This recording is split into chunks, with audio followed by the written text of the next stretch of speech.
पृथ्वी से परे अगर किसी ग्रह को लेकर के वैज्ञानिक सबसे ज्यादा रोमांचित हैं, सबसे ज्यादा जिज्ञासा है, तो वो है मंगल ग्रह। मंगल ग्रह को लेकर के ही वैज्ञानिकों को ऐसा लगता है कि अगर कभी कोई जीवन की संभावना बनती है तो यही वो ग्रह होगा। इस रेड प्लेनेट को लेकर के रोज नए नए खुलासे हो रहे हैं। ऐसा ही एक सनसनीखेज खुलासा किया है नासा के वैज्ञानिकों ने। उनका कहना है कि मंगल ग्रह पर उन्हें एक ऐसा ज्वालामुखी मिल गया है जिसकी ऊंचाई की बात कर लें तो वो हमारे यहाँ जो सबसे ऊंची पर्वत की बात कर लें, सबसे ऊंचे पर्वत की बात कर लें तो एवरेस्ट है, और जो मंगल ग्रह पे ज्वालामुखी मिला है वो ग्रह से भी लगभग दोगुनी ऊंचाई का है। तो इस खोज को लेकर के वैज्ञानिक इसलिए भी रोमांचित हैं क्योंकि उन्हें लगता है कि ये जिस जगह पर मौजूद है वो आसपास पूरा ग्लेशियर का इलाका है और यहाँ से पानी की खोज में बहुत ज़्यादा मदद मिलने वाली है। तो इसी के बारे में तमाम जानकारी मैं आपको इस वीडियो में देने जा रहा हूँ, तो इस वीडियो में लगातार बने रहिए और आखिर तक जरूर इस वीडियो को देखिएगा। नमस्कार, मैं हूँ डॉक्टर सुरजीत सिंह और आप देख रहे हैं महाना मिस्ट्री। तो दोस्तों, जो वैज्ञानिकों ने खोजा है उससे जुड़ी तमाम जानकारी मैं आपको इस वीडियो में दे रहा हूं। अगर ये वीडियो आपको अच्छा लगे तो इसको लाइक जरूर कीजिएगा, दोस्तों को शेयर जरूर कीजिएगा और कमेंट बॉक्स में जाकर जरूर लिखिएगा कि क्या आपको भी लगता है कि मंगल ग्रह पर इस ज्वालामुखी से आने वाले दिनों में जीवन की संभावनाएं बन सकती है। तो दोस्तों, जो तमाम जानकारी मिली है वैज्ञानिकों के माध्यम से, उससे तो यही लगता है कि मंगल ग्रह में बहुत सी ऐसी चीजें हैं जिसके बारे में जानना अभी हमें बाकी है। क्योंकि लगातार अगर वहां पे मार्स की बात कर ले, मार्स पर जो रोवर्स उतारे हैं नासा ने, लगातार वहां पर परसेवरेंस रोवर्स के माध्यम से और दूसरे रोवर्स के माध्यम से नासा तमाम जानकारी जुटाता रहा है। वहां की परतें खोदी गई है, वहां के सैंपल निकाले गए हैं और वहाँ के सैंपल को वापस पृथ्वी पर लाने की योजना बनाई जा रही है और आने वाले कुछ वर्षों में वो सैंपल हमारी पृथ्वी पर आ भी जाएगा। और उस सैंपल को ज़्यादा विश्लेषण करने के बाद, उससे मिले आंकड़ों का विश्लेषण करने के बाद वैज्ञानिक ठोस तौर पे बता पाएंगे कि आखिरकार मंगल ग्रह पर चल क्या रहा है। लेकिन जिस तरह के तमाम क्रेटर मिले हैं मंगल ग्रह पर, वो चाहे बर्फ से भरे हुए क्रेटर हों जहां से पानी मिलने की उम्मीद जता रहे हैं, क्योंकि वो तमाम तस्वीरें, तमाम आंकड़े वहां से मिले हैं मंगल ग्रह से, जिसमें दिखाया गया है कि उसके सतह के नीचे भी बड़ी मात्रा में बर्फ है और कई क्रेटर हैं जो बर्फ से भरे हुए हैं। साथ ही कई क्रेटर जो है, चाहे जोजिरा क्रेटर की बात कर ले, चाहे दूसरे और भी तमाम क्रेटर हैं जिसके बारे में वैज्ञानिकों को पता चला है, जिसके आधार पर वैज्ञानिक ये दावा करते रहे हैं कि मंगल ग्रह पर कभी समुद्र भी रहा होगा। क्योंकि वहाँ पे तमाम ऐसी आकृतियाँ दिखी है, वैसे निशान दिखे हैं जिससे ये पता चलता है कि वहाँ पर कभी समुद्र रहा होगा, कभी नदियाँ रही होगी, कभी तालाब रहे होंगे, कभी झील रहा होगा। उस तरह की आकृतियाँ दिखती है मंगल ग्रह पर।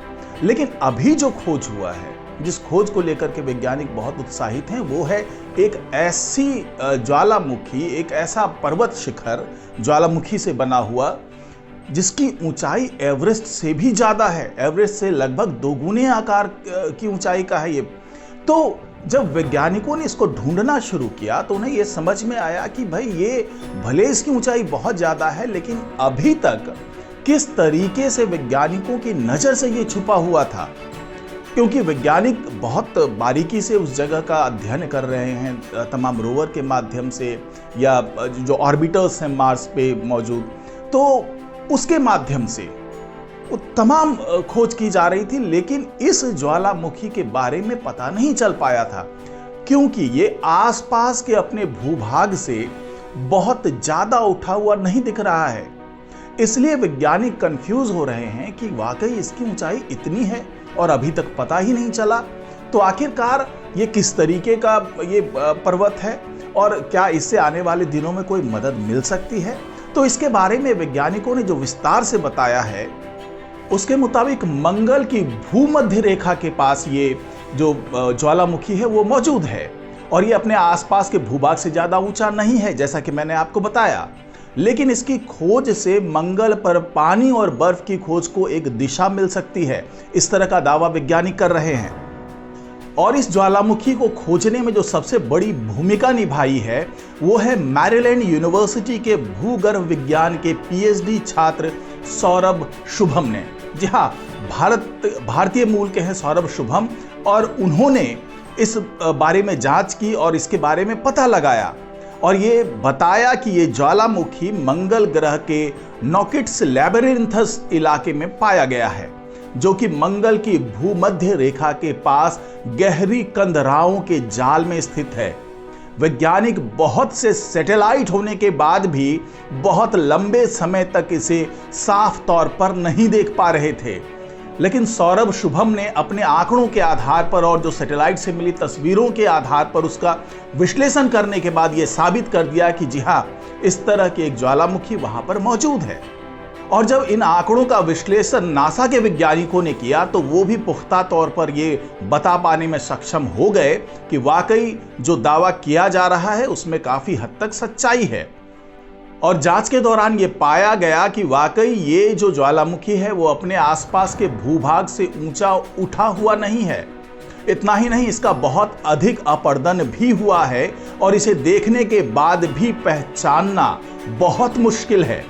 और माना जा रहा है कि यह पहचान सही साबित हुई तो इसका मंगल ग्रह की भूगर्भीय समझ पर गहरा असर पड़ना तय है। और वैज्ञानिकों का यह मानना है कि इस ज्वालामुखी की खोज से भविष्य में पानी, बर्फ और जीवन की खोज के अभियानों को एक दिशा मिल सकेगी। ठीक इसी जगह को लेकर पिछले साल हुए अध्ययन में यह कहा गया था कि नॉकिट्स लैबिरिंथस इलाका विशाल ग्लेशियर से भरा पड़ा है जिस पर नमक के निक्षेप पड़े हैं। इसके बाद वैज्ञानिकों ने नमक के नीचे जमे हुए पानी की पड़ताल करने के लिए नासा के मार्स रिकोनाइसेंस ऑर्बिटर के जमा किए गए आंकड़ों की पड़ताल की। और इस ज्वालामुखी की खास बात यही है कि इसका लावा ग्लेशियर के पास बह रहा है और उसका पूरी तरह से ऑक्सीकरण भी नहीं हुआ है। संकेतों से पता चलता है कि यह लावा ताजा है, जिससे साफ होता है कि आसपास एक ज्वालामुखी सक्रिय होना चाहिए। तो यही वो खोज है जिसको जानकर, जिसको समझकर वैज्ञानिक बहुत उत्साहित हैं कि अगर वहां पर ज्वालामुखी सक्रिय है, यानी आसपास का तापमान बढ़ रहा है और आसपास ग्लेशियर मौजूद है, तो हो सकता है कि आने वाले दिनों में वहां पर जो जमा बर्फ है, इवन जो परतों के नीचे दबा हुआ बर्फ है, उसका जो एक विशाल भंडार है वो भी पिघलना शुरू हो और उसके पिघलने से पानी का बनना शुरू हो। और जिस तरीके से वहाँ नमक के निक्षेप मिले हैं उससे भी ये साबित हो रहा है कि या तो जमीन के नीचे, जहाँ मंगल की जमीन के नीचे इस तरीके के मतलब भले ही खारे पानी का बहुत बड़ा संग्रह हो तो वो हो सकता है, या फिर कभी पहले वहाँ पर इस तरीके का पानी का एक बड़ा वो इलाका रहा हो या समुद्र जैसा कोई माहौल बना हुआ हो, वहाँ पे समुद्र हो कोई स्थित, जिसके कारण इस तरह का नमक का निक्षेप वहाँ पर पाया गया है। तो वैज्ञानिक अब ये साबित करने में जुटे हुए हैं कि आखिरकार जो दावा किया जा रहा है उसमें किस हद तक सच्चाई है, क्योंकि शुरुआती रुझान मिल चुके हैं, शुरुआती संकेत मिल चुके हैं। अब इसी संकेतों के आधार पर वैज्ञानिक आगे का रिसर्च करेंगे और ये पता लगाएंगे कि क्या इसके आसपास, चाहे बहुत नीचे ही सही, क्या पानी की मौजूदगी है या बर्फ पिघल रहा है, या फिर क्या उस बर्फ या पानी में किसी तरीके का जीवन भी मौजूद है। ये तमाम जानकारी अब जुटाने में जुट गए हैं वैज्ञानिक। तो आज की रिपोर्ट में फिलहाल इतना ही। नमस्कार।